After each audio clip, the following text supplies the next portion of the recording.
আসসালামু আলাইকুম, কি অবস্থা সবার? আজকে আমার মেয়ের কিউটেস্ট একটা মোমেন্ট আমি ক্যাপচার করতে পেরেছি। অনেকদিন ধরে অনলাইনে এই বাচ্চাদের ফিডিং চেয়ারগুলো দেখছিলাম। তো অবশ্যই আমার বাবুর জন্য তো আমার নিতে হবে, কারণ ও এখন বসা শিখছে, প্লাস ও এখন খাওয়া দাওয়া করতেছে একটু একটু।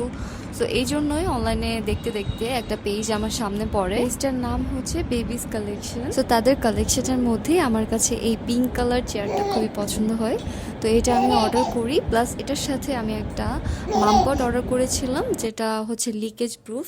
ওর কাছে আগেও মামপট ছিল যেগুলো হচ্ছে লিকেজ হয়ে যায়, যার কারণে আমি বাহিরে কোথাও নিয়ে যেতে পারি না। তো এই কারণেই এমন একটা মামপট পেয়ে গিয়েছি যেটা হচ্ছে লিকেজ প্রুফ। এটা আমি যে কোনো জায়গায় নিয়ে যেতেও পারছি, আর এটা ধরতেও অনেক সুবিধা। আর ভিডিওতে তো দেখতেই পাচ্ছেন যে ও কত মজা করে পানি খাচ্ছে, আর ওর নানুর সাথে দুষ্টামি করছিল, ও খুব হাসাহাসি করছিল। মার্শাল্লাহ মার্শাল্লাহ, সবাই অবশ্যই মার্শাল্লাহ বলবেন। আর আপনাদের বাবুদের জন্য যদি এরকম ফিডিং চেয়ার খুঁজে থাকেন, তাহলে অবশ্যই নির্দ্বিধায় আপনারা বেবিস কালেকশন থেকে অর্ডার করে ফেলতে পারবেন।